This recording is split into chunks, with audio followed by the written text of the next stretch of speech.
Hello दोस्तों, कैसे हैं आप। आशा करता हूँ अच्छे होंगे। और आज हम इस वीडियो में लेके आए हैं इकोनॉमिक टर्म्स, और जो इकोनॉमिक टर्म्स जो एक आम आदमी से रिलेटेड हैं और दूसरा जो जितने भी कॉम्पिटिटिव एग्जाम्स हैं उसमें पूछी जाती हैं, और किस तरह महंगाई बढ़ती है घटती है, आरबीआई उसको कैसे कंट्रोल करता है उसके बारे में देखते हैं। तो देखिए, सबसे पहले हम इकोनॉमिक टर्म पढ़ने के लिए एक आम आदमी को समझने के लिए बहुत ही क्या है, ये टिपिकल टाइप है।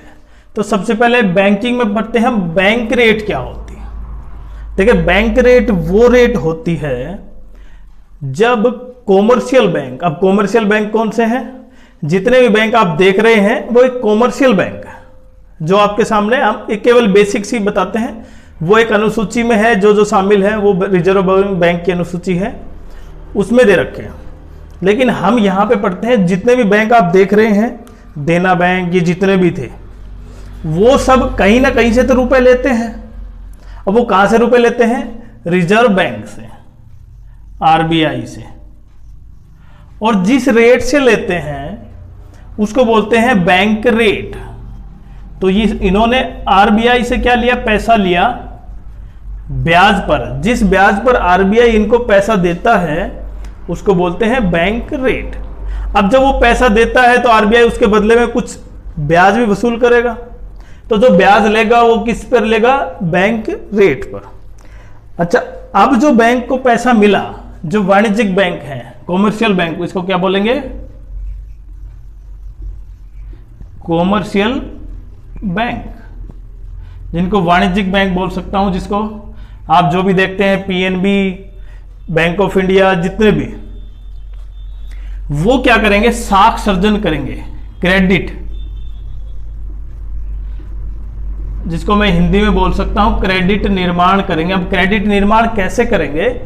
जो रिजर्व बैंक की तरफ से उन्होंने पैसे मिले, अब वो पैसे वो विभिन्न कस्टमरों को क्या देंगे? लोन पर देंगे। और लोन देंगे तो उसके बदले में क्या लेंगे? ब्याज लेंगे। और ब्याज से इनका भी पैसा वापस करेंगे रिजर्व बैंक का, और अपने पास भी कुछ प्रॉफिट नेटवर्थ रखेंगे। तो ये तो बेसिक सी चीज हुई, आपको समझ में आएगा बैंक रेट क्या होता है। जो कॉमर्शियल बैंक रिजर्व बैंक से जिस रेट पर पैसे लेते हैं, वो भी लॉन्ग टर्म पर। आप समझे कि इसको कैसे बोलेंगे? लॉन्ग टर्म, लंबे समय के लिए। और अगर मानो थोड़े समय के लिए लेना हो, उसको बोलते हैं रिवर्स रेपो रेट। उसको क्या बोलते हैं? Repo rate, reserve repo rate. और एक होती है reserve repo rate, RRP, reserve repo rate, RRR, और रेपो रेट एक अलग। ये शॉर्ट टर्म के लिए होता है, वे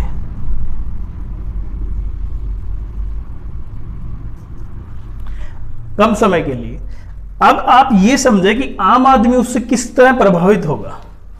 अब देखिए, आप एक देसी भाषा में ये समझे कि महंगाई बढ़ना क्या मानते हैं। महंगाई का मतलब जो भी वस्तुएं, खाद्य या जो लेजी समझे आप, ये जिसको मैं बोल सकता हूं कॉमर्शियल मान लेता हूं मैं, जो आरामदायक वस्तुएं, उन सब की जो कीमत में वृद्धि होगी ना, कीमत में, और कीमत में क्या होगी? प्रतिशत वृद्धि होगी, उसी को क्या बोलते हैं? महंगाई। और महंगाई को मैं बोल सकता हूं इन्फ्लेशन। क्या बोल सकता हूं मैं? इन्फ्लेशन। अब आप ये समझे, इन्फ्लेशन बढ़ेगी कैसे या घटेगी कैसे, आरबीआई उसको कैसे कंट्रोल कर सकता है, वो भी पढ़ते हैं। लेकिन पहले मैं इनके बारे में पढ़ लेता हूं। एक होता है एसएलआर, स्टेचुअरी लिक्विडिटी रेशियो, तरलता। तरलता का मतलब जो उसके पास कैश है ना। एक होता है कैश एक्सचेंज लिक्विडिटी रेशियो, जिसमें विदेशी मुद्रा, सोना, ये सब चीज शामिल है। और एक होता है कैश रिजर्व रेशियो, उसको बोल सकते हैं जो कैश में जो पैसे होते हैं ना बैंक के पास। अब हम जिस भी वर्ड में बैंक का यूज करेंगे, इसका मतलब वो सभी क्या है? Commercial bank. वो बैंक के पास कैश होता है वो। PLR का मतलब प्राइम लेंडिंग रेट, ये 2010 के बाद क्या कर दी, खत्म कर दी भाई। ये क्या थी, बैंक अपने कस्टमरों को,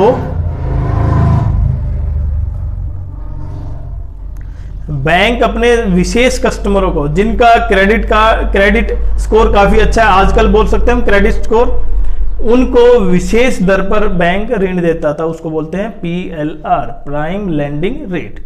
अब उसको हटा के रिजर्व बैंक ने क्या ला दिया भाई, बेस रेट। अब बेस रेट वो रेट होगी जिस पर इससे नीचे बैंक ऋण नहीं दे सकता, मतलब उससे ऊपर ही देना होगा या उतने पे देना होगा, मतलब इसकी जगह ये आ गया। अब हम पूरा पढ़ते हैं कि महंगाई बढ़ती कैसे और कम कैसे होती। जैसे मानो अभी RBI के पास से बैंक ने ऋण लिया और उससे क्या दिया, लोन दिया। अब लोन दिया तो जब पैसे उसके पास ज्यादा हैं इन बैंकों के पास, तो क्या करेगा, वो लोन ज्यादा देगा। अब ज्यादा मात्रा में लोन दिया, जैसे मानो देखो इन सबको लोन मिल गया। अब इन सबको लोन मिला तो उन्होंने क्या किया, इनको मार्केट में लगाया, इन्वेस्टमेंट किया। और उस पैसे क्या करेंगे, घर पे तो रखेंगे नहीं वो, उन्होंने इन्वेस्टमेंट किया। और इन्वेस्टमेंट किया मानो किसी भी फील्ड में किया, उससे क्या होगा, उस क्षेत्र में क्या आएगा भाई, एकदम से क्या आएगा, बूम आएगा। बूम का मतलब उस क्षेत्र में डिमांड एकदम से क्या होगी, बढ़ जाएगी।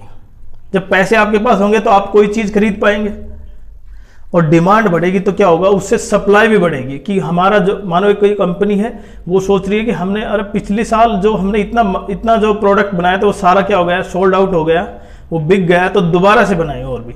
तो उससे क्या होगी, एक इस प्रकार की एक प्रवृत्ति सी शामिल हो जाएगी, जिससे कि अधिक से अधिक निर्माण हो, और अधिक से अधिक निर्माण होगा और वस्तु की कीमत भी बढ़ जाएगी। आप ये समझें, जब मार्केट में ज्यादा पैसा जाएगा ना, तो वस्तु की कीमत भी बढ़ जाएगी, और वस्तु की कीमत बढ़ेगी तो जो आम नागरिक है, जो गवर्नमेंट सर्वेंट नहीं है, उसको सबसे ज्यादा क्या करना पड़ेगा, उसको झेलना पड़ेगा। और अब देखते हैं, अब जब ज्यादा मात्रा में क्या चला गया, मार्केट में पैसा चला गया, तो रिजर्व बैंक क्या करेगा। रिजर्व बैंक क्या कर सकता है, रिजर्व बैंक जो पैसे दे रहे थे इनसे, उसकी रेट जो थी ना, बैंक रेट, उसको क्या कर सकता है, बढ़ा सकता है। अगर रेट बढ़ा देगा तो बैंक अब उतना लोन नहीं दे पाएंगे, वो भी कम पैसा लेंगे रिजर्व बैंक से। और कम पैसा मिला, यहां पे कम पैसा मिला तो क्या होगा, लोन भी केवल एक या दो को ही मिलेगा, सबको मिल नहीं पाएगा। और जब सबको मिल नहीं पाया तो इसका मतलब मार्केट में पैसा क्या होगा, कम जाएगा। और कम जाएगा तो उस चीज की क्या होगी, डिमांड भी कम होगी और सप्लाई भी कम होगी। तो उससे क्या होगा, मुद्रास्फीति उसको कंट्रोल में आएगी। इसको बोलते हैं डिफ्लेशन।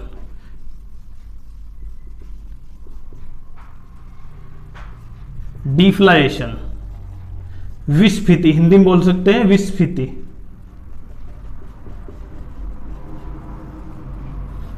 समझ रहे हैं आप दोनों। ये तो केवल एक चीज का, इसका मतलब अगर बैंक रेट बढ़ेगी तो मार्केट में सप्लाई जो पैसे की हो रही थी वो क्या होगी, कम हो जाएगी। और आप देखें दोनों में रिलेशन क्या हो गया, इनवर्सली है। बैंक रेट का और क्रेडिट मेकिंग मतलब साख निर्माण, हिंदी में क्या बोलता हूं मैं इसको, साख। बैंक क्या बनाते हैं भाई, साख, पैसे से पैसा, मतलब एक बेसिक सी बात करूं, साख। तो साख निर्माण क्या होगा, कम होगा। दूसरा पॉइंट आते हैं अब SLR और CRR। CRR का समझे, बैंक के पास जो पैसे हैं उसमें से बैंक को कुछ रुपए अपने, कुछ अमाउंट क्या है, कैश में रखना होता है अपने पास, और उसकी फिक्स रेट है। वो भी कौन डिसाइड करता है, रिजर्व बैंक। अब देखें आप, अगर कैश बैंक ज्यादा रखेगा, बैंक के पास 100 रुपए थे और बैंक 10% कैश रख रहा है, मतलब 10 रुपए, तो ये अब वो लोन कितने में से देगा, केवल कितने रुपए में से, 90 रुपए में से क्या देगा, सबको लोन देगा। और लोन क्योंकि कम रुपए दे रहा है तो इसका मतलब कम मार्केट में जाएगा, कम मार्केट में जाएगा, डिमांड क्या होगी, कम होगी, सप्लाई कम होगी, इसका मतलब क्या होगा, वो विस्फीति आ जाएगी। और अगर उस स्थिति को एडजस्ट करना है तो क्या करेगा बैंक, इसको क्या कर देगा, कम कर देगा। अगर रेट कम कर देता है, मानो यहाँ पे 6 कर दिए मैंने, तो अब की बार कितने रुपए देने होंगे, 94 देगा बैंक, मतलब उसको ज़्यादा रुपए देगा। तो समझ में आया आपको।